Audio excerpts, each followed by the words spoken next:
Hey guys, now AI is here. It's super easy to build something out. You can use something like Lovable, you can use something like Claude Code or Codex and spin up an app in just under a day. But what's still very important is to pick out what you're going to build. And see, a lot of people will choose to build out products based on vibes and not real data. For example, me personally, I've been getting into paddle lately. It's a fun sport. There's a bunch of paddle courts opening around me. But if we look at the data, you can see a lot of people are searching for the term paddle, and you can see that there's an average of around 60,000 plus people worldwide searching for this term every single month. But the keyword difficulty is pretty hard and it has a pretty low cost per click. So building something off of this keyword is pretty difficult.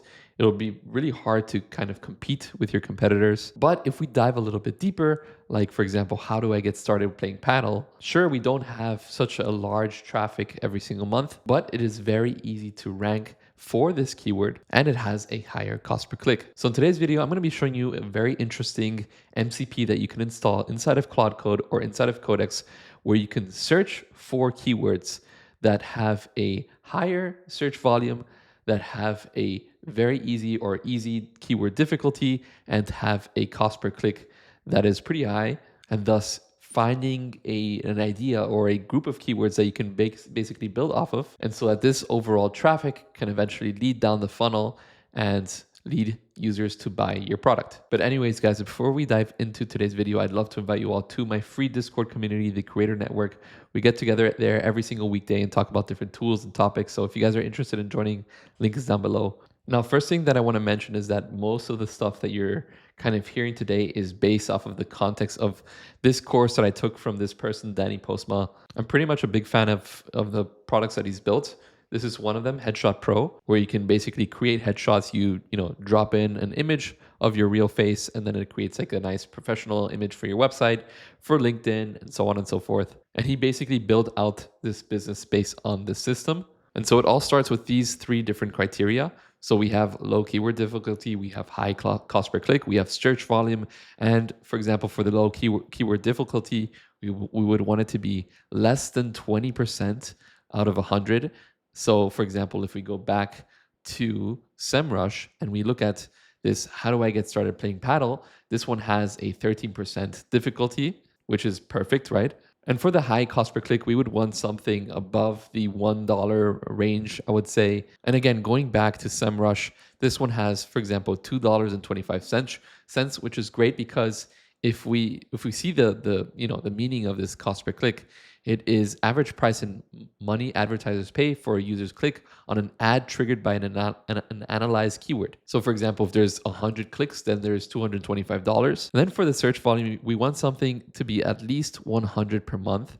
I know that sounds pretty low, but if there's still people searching for this and it has a low keyword difficulty, and you have a high cost per click, then you have good chances of selling to these people because these people are willing to buy something. But obviously, ideally, it would be over 500 people searching on a monthly basis. And again, going back to Semrush, this is 3.2 thousand, which is, this specific keyword is fantastic to build something off of. But again, I had to manually go and search for this. And it would be nice to have a system using Claude Code or using Codex to do this for you.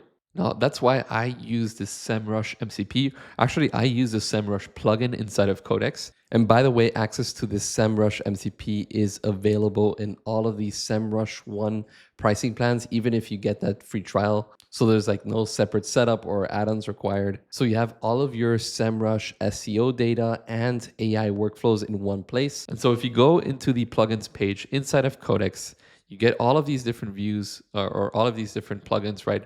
But if we go to search plugins over here and we search for Semrush, then we have it over here. We can just click on it and install it. And all we have to do is just authenticate ourselves, log in, and we're done. And you can use this prompt. So using Semrush, find me 20 keywords in whatever niche. We can put sports marketing, we can put web design with keyword difficulty under 20, monthly search volume of at least 500, a meaningful cost per click above $2, and search volume that's grown over the last 12 months. So it's kind of growing in terms of trendiness. And we want to prioritize transactional or commercial intent. And then for the top 5, we can pull related and LSI keywords plus phrase questions so I can map a content cluster.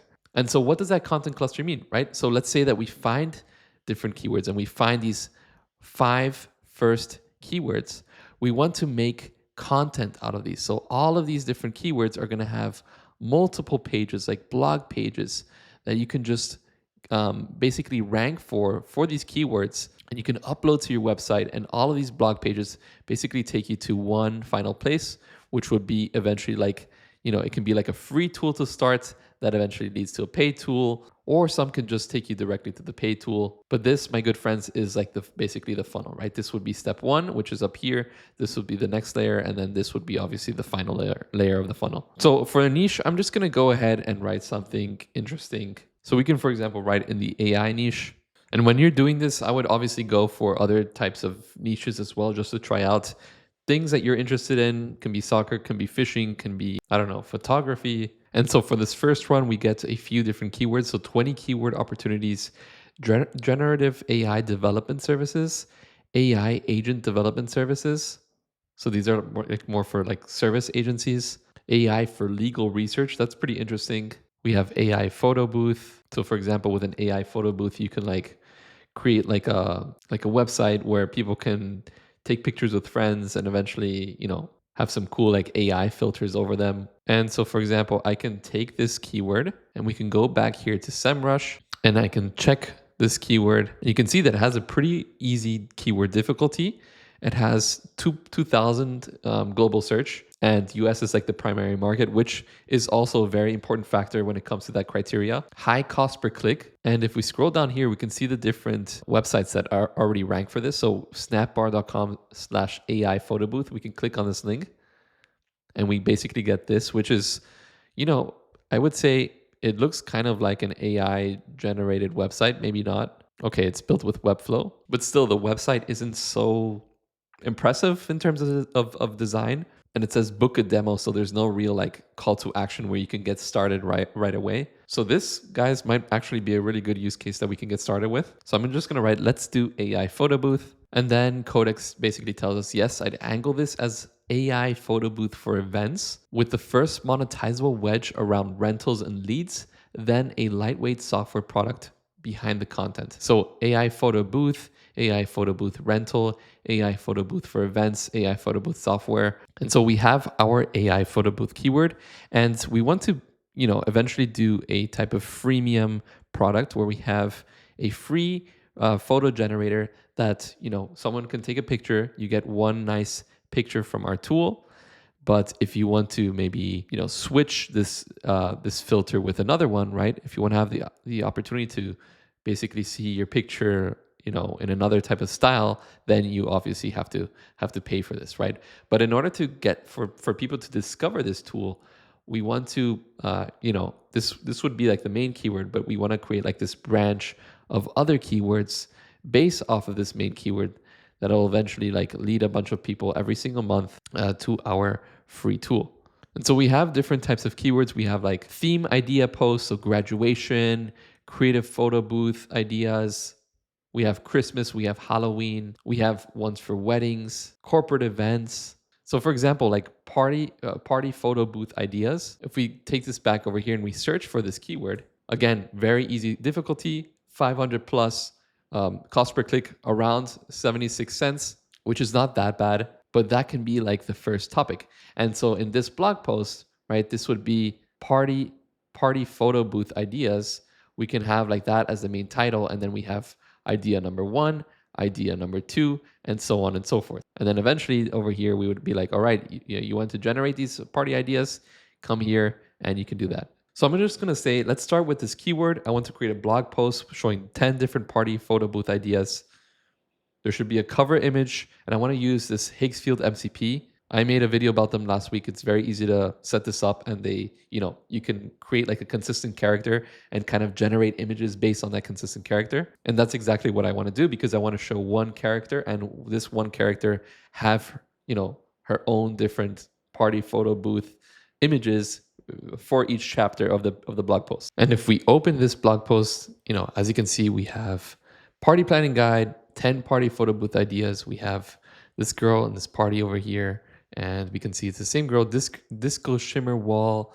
We have balloon color cloud, vintage instant photo strip, red carpet, step and repeat, neon glow launch. So we have all of these 10 different ideas. And then you can even optimize the images to have this before and after character, so you understand the whole concept a little bit better. All right, and now the second thing that we would want to do is build out a free tool. So basically, if we go back over here and you want to just read through this blog post, and then we can click on try one free theme, we can go ahead and upload a photo and choose one of these themes, like for example, anime character. I'm going to upload this image of myself, anime character. Then I'm going to go ahead and click on generate free image. And it doesn't do anything because we have to add some type of API key here. So we can, for example, go into Google AI Studio and we can create a key and give it to Codex. And then, for example, as you can see, once we add that API key, we start getting things to work. And eventually, you can start tweaking things out. You can start tweaking the design as well, because the design is very, it's very AI generated. So